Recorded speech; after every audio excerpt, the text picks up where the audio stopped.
Merhaba, ben Orkun. Konuğumuz Çağla Büyükakçay. Bu sefer yakaladığımız set maç şampiyonluk Çağla Büyükakçay. İstanbul Cup'ta şampiyon Çağla.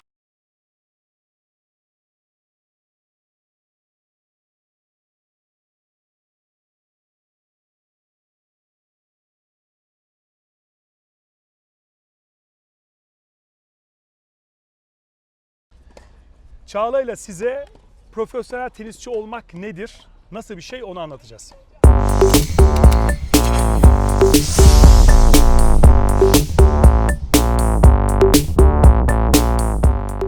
Evet, Çağla hoş geldin. Hoş bulduk. Çağla sağ olsun bizi kırmadı. Başka bir video daha yaptık zaten kendisiyle. Bu ikinci videomuz. Orada bahsettim ama tekrar bir üzerinden geçeyim. Çağla'yı biz çocukluğundan beri tanıyoruz. O yüzden bizim için yeri, hani tüm Türkiye için yeri çok ayrı. Çünkü Grand Slam'leri oynamış ilk Türk bayan tenisçi. Teniste en yüksek rankingi, dünya sıralamasına yakalamış, sıralamayı yakalamış Türk tenisçisi. O yüzden herkes için farklı ama bizler için çok daha farklı.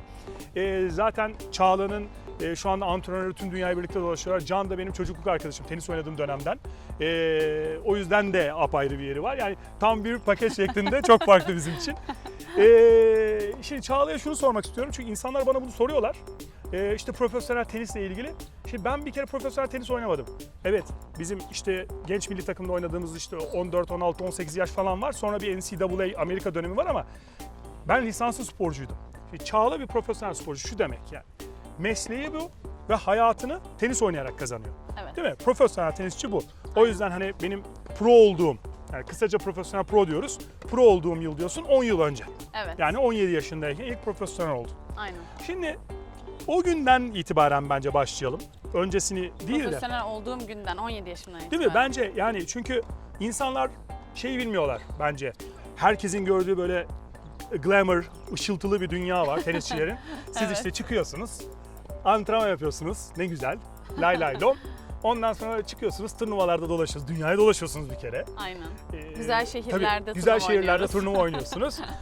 İşte ve bundan da para kazanıyorsunuz. Çok harika. Yani kulağa olağanüstü geliyor. Bence burada şeyden bir bahsedelim. Ben şimdi olayın iç yüzünü biliyorum. Çünkü ben 17 yaşındayken tam Miami'de oynadığım dönemde bana Gary Castle vardı. Jennifer Capriati'yi çalıştırıyordu o dönem. Gelmişti bana demişti ki Orkun kabiliyetlerin var, profesyonel tenisçi olmak istiyor musun? Ama demişti sana profesyonel tenisçiliği anlatacağım. Ve bir anlattı adam, ben böyle çöktüm. Bunlara hazır mısın Vaz mı demişti. geçtin? Ben vazgeçtim. Zaten oram buramda sakattı, o ayrı mesele ama. Evet. O yüzden senden insanların bildiğinin dışında profesyonel tenisçilik nedir? Sen son 10 yılda neler yaşadın? Yani zorlukları ve bu arada teknik bir video aslında. Evet. Sohbet videosu değil. Yani profesyonel bir tenisçinin hayatında artılar ve eksiler neler? Çünkü Evet. eminim artılar var, eksiler var. Ya tabii ki her işte olduğu gibi. Her işte olduğu gibi, Tabii aynen. her işte olduğu gibi çok ciddi Ama bir bence emek bu çok var. zor bir meslek. Yani ben kendi adıma biliyorum. Evet. O yüzden ayrıca tekrar tebrik ediyorum. Müthiş bir başarı. Çok teşekkür ediyorum. Gerçekten kolay bir hayat olduğunu ben de düşünmüyorum. Ama çok sevdiğim bir iş yapıyorum ben. O Evet. yüzden yani Onu hep söylüyorsun zaten. birazcık Evet. kilit orada bence. Bence de. Her işte zorluklar var. Tenisin bir tek şu anda benim hissettiğim biraz daha hayata erken başlıyorsunuz. Doğru. Ben 17 yaşımda başladım profesyonelliğe. Birçok çocuk lisede daha o dönemde. Kesinlikle. İşte birçok şeyle tek başınıza yüzleşiyorsunuz ama ilk önce hayat tarzımızdan bahsedeyim. İşte 17 yaşımda ilk başladığım zaman profesyonel tenise tabii ki hayatım çok değişti. Çünkü işte sadece günde 1,5 saat tenis oynayan bir çocukken bir anda işte dünyayı 25 hafta değişik şehirlerde tenis oynamaya başladım. Ve sınırlı imkanlarla. Tabii ki. Yani ben Çünkü biraz herkes daha şey sanıyor. şanslıydım. Sen daha başlarken böyle siz ekip olarak kalabalık kalkıyorsunuz. Gidip 5 yıldızlı otellerde kalıyorsunuz falan sanıyorlar. Evet. Profesyonel tenisçilerin hiçbiri kariyerine böyle başlamıyor. Hem öyle zannediyorlar hem de şimdi bile böyle işte mesela bir spor hekimi bulmakta zorluk çekebiliyorum. Mesela. O zaman diyorlar ki nasıl olmaz seninle Tabii, gelen birisi yok mu filan. Tabii ki yok. Öyle bir şey yok. Ben sadece antrenörümle seyahat Belki ediyorum. Federer'in, Nadal'ın falan dolaşıyordur yani. Evet, Onların. evet. Yani Top 10'indir belki değil mi bu sadece? Yani? kesinlikle. İlk 10 oyuncuları belki böyle 5-6 kişilik bir ekiple seyahat ediyor. Çok Benim masraflı de, çünkü. Acayip masraftan bahsediyoruz. Benim de bir ekibim var ama artık zaten profesyonelliğimin 10. senesindeyim. Yani kendime iyi bakmak zorundayım. Sağlığım birinci önceliğim, fizyoterapistim. Bazen zaman zaman ziyaretlerde bulunuyor ama hani beraber seyahatler falan çok şu an için çok Müthiş zor masraflı bir şeyden Çok bahsediyorsun. müthiş masraflı. Ben 17 yaşımda tenise başladığım zaman şanslıydım ve zaten profesyonel tenise başlama sebebim de esasında sponsorumun olmasıydı. Doğru. Yoksa ülkemizde birçok yetenek, birçok bu işi yapmak isteyen Doğru, arkadaşlarım maddi imkan bulamadıkları Devam için edemediler. devam edemediler, yapamadılar. İşte O gün kim olmuştu sana ilk destek? bana o zaman bir inşaat firması olmuştu. Benle beraber 5 bireysel sporu olmuşlardı. Çünkü Türkiye'de bu gerçekten çok gerekli. Hala öyle. Yani esasında baktığım zaman 10 sene öncesine 10 Helal senede olsun adamlara ama yani. kesinlikle onu söyleyeceğim. Yani Müthiş. 10 sene sonra bu konuda hala bir gelişim olmaması beni üzüyor. Evet. O zaman Soyak bunu başarmıştı. Ben ona yani profesyonel kariyerimin başlangıcına Soya ben teşekkür ediyorum şu onlara anda. borçluyum. Vatandaş olarak. Helal olsun. Evet. Vallahi helal olsun. Şimdi anlatayım. Artılar eksiler. Artılar Yaşadın. eksiler. Bir kere inanılmaz bir adanmışlık var. Yani bu olmadan gelişim olması söz konusu Ben aşk olmuyor. diyorum ona. Kesinlikle. En büyük aşkın senin tenis diye tahmin ediyorum. Aynen. Ben Adanalı Yaşar'ı bilirsiniz. Yaşar'ı Adana'da gördüğümde böyle raketlerimle beraber bir ödül törenine gitmiştik. Ben yine böyle raketlerimle 2 günlük gittim. O da bana aynı şeyi söyledi böyle. Herhalde bu aşk dedi. Evet. Çünkü hala yani seyahattesin, hala elinde raketler. Biraz öyle. Onun dışında işte böyle hakikaten full time bir iş. Evet. Yediğinize, tatili yok. içtiğinize, işte uyumanıza. Uyuma düzenine evet. Kesinlikle. Benim yani 17 yaşlarımda çok zorlandığım konulardı. Çünkü işte arkadaşlarım gibi ders çalışıyorum. İşte Evet. belki sabahlıyorsun bazen. İşte bir yerlere gitmek istiyorsun. Sonuçta gençsin. Müthiş bir disiplin ya. İnanılmaz. Aynen. Ben tüylerim diken geliyor. Yani harbi çok zor bir şey. Evet, bundan kopup Tabii. işte aileden, arkadaşlardan bir dönem uzaklık. Şimdi çok alıştığım bir hayat tarzı olduğu Tabii. için normal geliyor ailemi bir ay görmemek. Ama o zaman işte hiçbir çağrılan bir yere gidemiyorsun turnuvada olduğu için. Ya bunlar esasında kolay yanları. Yani işte birinin doğum gününe gidememek ya da işte evde fazla kalamamak, yatağında uyuyamamak bunlar kolay tarafları. 52 haftanın sen 25 haftası bir kere yoksun değil mi? Aynen, yokum. Neredesin? Çeşitli yerlerde, otellerdesin. Çeşitli yerlerde, otellerde ve bu oteller de yani kariyerin başlangıcında Tabii, çok süper tabii, oteller değil. Orada bitiyor önemli daha çok. Aynen. Onun dışında da işte Türk olmanın verdiği bir dezavantaj da yemeklerimiz maalesef çok güzel olduğu Evet, için. evet. İşte Çin'e gidiyoruz mesela, yemek sıkıntısı var. İşte İspanya'ya gidiyorsun, akşam adam 9'da akşam yemeği yiyorlar filan.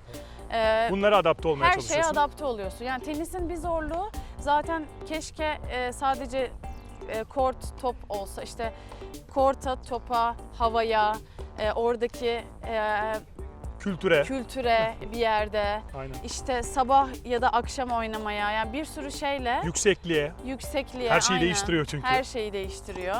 Yani o günün sıcak ve soğuk olması bile topun Tabii. sekişini etkiliyor. Aynen. O tarz detaylar var teniste. Aynen. Onun dışında Toplar da değişiyor zaten. Bu Evet. arada gittiğin yerde. Ya- Bunlar yetmiyormuş gibi aynı topla oynanmıyor bütün turnuva. evet ya bu dünyada bir konu bile oldu. Hani bari Evet. toplar aynı oynansın Aynı olsun, diye. değil mi? Çünkü Tabii. onunla da mı biz alışmak zorundayız? Ama Aynen. evet alışmak Alışmak zorundayız. zorunda. O da o günün rüzgarlı olması gibi bir şey. Kesinlikle. İlk başta çok kolay değil tabii ki bu ritme girmek. Hem oyun ritmine girmek. Şimdi bir de çok çalışıyoruz ama bu işin mental kısmı çok önemli. Yani ne kadar iyi çalışsanız, gelişseniz de Bana da hep söyledikleri yani mental çok önemli. çok önemli. Yani ne kadar gelişseniz de o performansı acaba maça yansıtabilecek misiniz tarafı işin en zor kısımlarından bir tanesi. Evet, katılıyorum. Durmadan bir gelişme gösterme arzusunda olmanız olmazsa olmaz profesyonellikte. Çünkü bu işin sonu yok. Yani Yok. Bir turnuva kazanıyorsunuz. Şimdi o konuyu da ben hem seviyorum hem sevmiyorum. Şimdi mesela benim atlet bir arkadaşım var. Kızcağız işte 2 senede bir Avrupa Şampiyonası oynuyor. İşte olimpiyatları bekliyor vesaire. Bizde Öyle bir çok şey yok. güzel olan bir şey. Ben bugün kaybettiysem hemen bir hafta sonra başka bir turnuvada çok daha güzel şeyler yapabilirim. Yapabilirsin. O yüzden motivasyon anlamında çok kendini motive edecek çok yanı var. Ama Ama bir yandan da işte İstanbul'u kazanıyorsun. Çok büyük başarı. hiç Ama bitmiyor. iki hafta sonra bakıyorsun yepyeni bir mücadeleyle yepyeni bir insanın karşısına çıkmışsın. Aynen. Sıfırdan onunla o mücadele tekrar başlıyor. Kesinlikle. Yani şampiyon olduğunuzda da ertesi oynadığınız turnuvaya kadar şampiyonsunuz Evet. ama o da zaten bir hafta Bir sürüyor. hafta. Bir haftalık şampiyonsun. Aynen. Eğer, Çok zor ya eğer gerçekten. keyif alacaksam o bir haftada. Bazen Evet. şampiyon olduğunun ertesi günü turnuva oynuyorlar. Tabii, o aynen. zaman kutlayacak bir şey de yok. Kutlayacak bir şey de yok. Devam. Mesela bir sonraki maçı kaybedeceğiz, bitti. Kesinlikle öyle. Bu tarz şeyleri var ama ben çok seviyorum onu. Yani hem şampiyonluğunun sonunda, yani gelişimin sonunun olmamasını da, hem de her yapılan hatanın bir telafisinin olması da Evet. çok bence özel kılıyor tenisi. Hayatta her şeyde olduğu gibi burada da nereden baktığınla alakalı biraz. Kesinlikle öyle. Yani zor yanları bunlar ama tenis sayesinde. Peki şeyler, şimdi bunlar zor yanları. Bence Evet. biraz zaten içi karardı herkesin. Çocuğunun tenisi yapacaksa da vazgeçti şu anda. Bir de şeylerden bahsedelim. Yani sana 10 yılda yaşadığın güzellikler, sana tenis neler kattı? Yani profesyonel tenisçi olmak sana neler kattı? Bir kere gerçekten çok ciddi anlamda dilim çok gelişti. Yani şu anda İngilizce çok iyi konuşuyorum. Uluslararası Dünya vatandaşısın. Dünya vatandaşıyım aynen. Uluslararası birçok arkadaşım var. Öyle olunca tabii onların kültürünü, onların neler severler, neler sevmezler, resmen karakterlerini çok rahat analiz edebiliyorsun.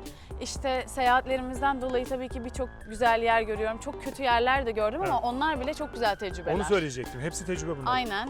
Yani senin bakış açına, şu anda bir profesyonel tenisçinin 10 yıl dünyaya dolaşmış.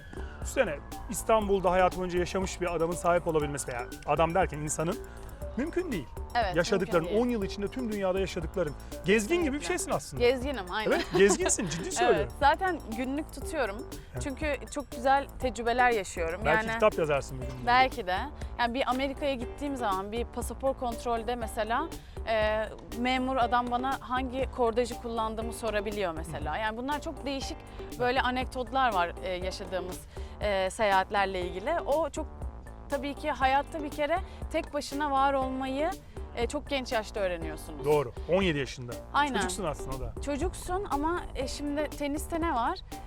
Antrenörün sana bir şeyler katmaya çalışıyor, annen baban sana destek oluyor, belki arkadaşın ufak bir tüyo veriyor ama iş tamamen sende bitiyor. Çünkü bu bir takım sporu değil bir de aslında. Değil. Bu tam bir gladyatör mücadelesi. Beraberlik de yok. Beraberlik de Sağdan yok. biri kazanıp çıkacak, biri yenilip ayrılacak. Aynen. Ve teksin. Teksin. O yüzden de kendi problemlerini kendin çözmeyi çok erken yaşta öğreniyorsun. Doğru. Şimdi bu da hayatla ilgili.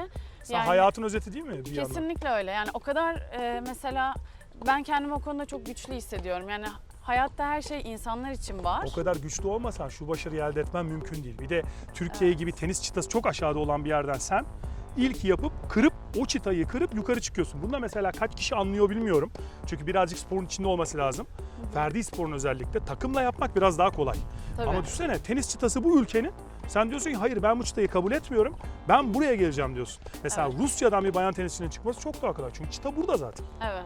Yani Türkiye'nin çıtası burada, adamların burada. O yüzden adam hep bunu zorluyor zaten. Kesinlikle. Sen Türkiye'de buraya vurup onu aşıyorsun, geçiyorsun, buraya geliyorsun. Yani benim için inanılmaz bir başarı. Gerçekten bunu laf olsun diye söylemiyorum. Her yerde söylüyorum. Çok teşekkürler. Müthiş bir başarı. Başka peki artı ne söyleyebiliriz onu düşünüyorum. Ekleyebileceğimiz var mı aklında bir şey? Artı ve eksiler profesyonel tenisçi olmakla ilgili. Ya bence bunlar... Mesela son dönemde özellikle seni artık böyle herkes, eskiden biz tanıyorduk. Şimdi tenisçiler tanıyordu. Evet. Şimdi artık seni herkes tanıyor. Özellikle Evet. Türkiye'de. Yurt dışında tanınıyor musun peki gittiğinde? Yurt dışında da tanınabiliyorum bazen. Çünkü yine Turnuvalarda Yani falan tanıyorlardır da. dünya tenisini aşırı takip eden insanlar olduğu için işte mesela Yani bir sokakta hiç İstanbul'u... tanınan oluyor mu mesela yurt dışında? Sokakta. Sokakta tanıyan pek olmuyor. Ama turnuvalarda tanıyorlar değil mi? Tabii tabii, turnuvada işte mesela daha önceki turnuvalardan fotoğraflarımı bastırmış getirmişler İmzalatıyorlar. imzalamak için. Evet, onlar bayağı etkileyici geliyor bana açıkçası. Çünkü dünya tenisini takip eden Bu da ciddi çok bir büyük ekip haz. var. Bence çok büyük haz. Kesinlikle. Çünkü yaptığın bütün emeğin ödülü aslında bir yandan Evet, da. tabii. Yani Başarının takdir edilmesi değil midir? kesinlikle öyle. Yani bir kere şu anda hani geldiğim noktada en çok övündüğüm şeylerden belki de bir tanesi o. Çünkü çok ciddi bir emek var ortada. Evet. Ve ben bu emeği bir yerden de gerçekten Türkiye'de olmaz denilenin olacağını birazcık kanıtlamak için daha da hırs yaptım. Aynen, kesinlikle. Ve onu başardım. O Ve yüzden de ışık daha oldun çok... aslında. Altından gelen herkese ışıksın şu Kesinlikle. anda. O yüzden daha çok hoşuma gidiyor. Gençlerin bir kere bakıyorum şu anda herkes böyle Grand Slam hedefliyor. Yani bizim dönemimizde Evet. hayal gibiydi biliyorsun. Yok canım, Orkun nerede? abi. Yani biz yabancı turnuva oynamıyorduk. İlk ben milli takım maçına çıktık işte Can'la birlikte. Jambora Trop'a gittik. Bak yemin ediyorum bayrakla yürüyorlar. şöyle titriyor elim ya. Şöyle hayatımda ilk kez yabancı biriyle maça çıkacağım. Evet yani Bir nereden çıktık nereye tabii, geldik? tabii darma duman olduk. Yani bizim için öyle yabancı maç Evet. oynamak falan. Milli takım ülkeler arası maç olacaktı da biz çıkalım oynayalım yani. O yüzden Evet. çok farklı bir yerde bugün tenis. Çok Seni de ben farklı. şeye benzetiyorum şu anda. Böyle bir bu bir kendi benzetmem ama hani tenisi bir otomobil gibi düşünürsen sen farlarsın şu anda. Evet. Yani o yola doğru ışığı tutuyorsun karanlıkta. Artık arkada o arabanın içinde herkes de görüyor. Evet biz buraya gidebiliriz. Evet. Çok felsefi konuştun değil mi? Evet ama çok güzel şeyler dediğim gibi yani belki yaşıtlarımdan daha iyi para kazanıyorum. Oturmuş bir düzenim var. İşte hayatımı devam ettirebilmek için imkanlarım tenis sayesinde gerçekleşti. İşte şu anda anlaşamayacağım insan yok. Yok, Kötü evet. durumla baş edemeyeceğim bir şey yok. Tek başına mücadele edebilirsin. böyle. Kesinlikle. Kimseye ihtiyacım yok gibi hissettiriyor bana tenis. Tabii ki aileler Tabii, vesaire tabii, yani tabii, tabii. dışarıdan Çok gelen iyi destek anlıyorum her ne demek zaman istediğini, önemli. tabii. Ama işin hep kendimde bittiğinin çok farkındayım. Evet. O da tenis sayesinde. Başarının da başarısızlığın da. Kesinlikle. Şu an için de aynı şey geçerli. O yüzden çok ayrı ve çok keyifli bir spor bence zaten. Ama şunu diyebilir miyiz toparlamak için? Bu işe daha çok velilere söylüyorum veya 14-15 yaşında 16 yaşında seyredenler varsa bu işe aşık değilsen bu iş olmaz. Olmaz. Değil mi? Hiç Onu net bir zorlama. şekilde söyleyebilirim. Evet yani Evet. sen bu işe erkek arkadaşından, kız arkadaşından, kocandan, karından, annenden, babandan daha fazla aşık değilsen, Evet. aşktan kastım sevgiden bahsediyoruz, sonsuz bir Evet. sevgi.